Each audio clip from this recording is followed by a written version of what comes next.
ఇది నేను కొందరికే చెప్తున్నా, మగవాళ్ళకి అందరికీ కాదు. ఇప్పుడు రీల్స్ చేసే ఆడవాళ్ళ ఏం చెడ్డోళ్ళు కాదు. వాళ్ళు రీల్స్ చేస్తున్నప్పుడు సోషల్ మీడియాలో పోస్ట్ చేస్తున్నప్పుడు వాళ్ళకి తెలుసు, వాళ్ళ ఫ్యామిలీ మెంబర్స్ చూస్తారు, ప్రతి ఒక్కళ్ళు ఆ రీల్ చేస్తే చూస్తున్నారు అన్నది తెలుసు. వాళ్ళు ఆ భయంలోనే ఉండి చేస్తున్నారు వాళ్ళు, కొందరు ఆడవాళ్ళు. వాళ్ళని చూసి మీరు వెంటనే వాళ్ళ మొగుళ్ళకి ఫోన్ చేశారే, ఏం చేస్తుందిరా నీ పెళ్ళాం, ఏం రీల్ చేస్తుందిరా, నీ భయం లేదా, ఏందిరా బైక్ ఇట్లా చేస్తుంది ఏందిరా అని చెప్పి నువ్వు చెప్తున్నావు కదా. సరే, నువ్వు చెప్పినావు బాగానే ఉంది.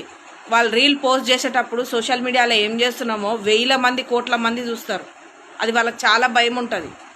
కానీ ఏం తెలియనట్టు 4 గోడల మధ్యన ఉంటుంది చూడు నీ పెళ్ళాం, ముందు అదేం చేస్తుందో చూసుకో. నువ్వు అవతలోడికి ఒక వేలెత్తి చూపిస్తున్నావు అంటే ఈ 4 ఏళ్ళు నీకే చూపిస్తున్నాయి, అది గుర్తుపెట్టుకో. ఒకరింట్లో చిచ్చు పెట్టడం కాదు, ఫస్ట్ నీ ఇంట్లో ఏం జరుగుతుందో చూసుకో. నీ పెళ్ళాం ఏం చేస్తుందో చూసుకో, మంది ఆడవాళ్ళు ఏం చేస్తున్నారు అన్నది పక్కన పెట్టు. అర్థమైందా? ఇట్లా చెప్పే వాళ్ళకే రేషం వస్తుంది. ఈ వీడియోని చూస్తే ఎవరైతే చెప్తున్నారో వాళ్ళకి బరాబర్ రేషం వస్తుంది. ఓకేనా? ఇట్లా చెప్పే వాళ్ళకే, మిగతా వాళ్ళకి రేషం రాదు.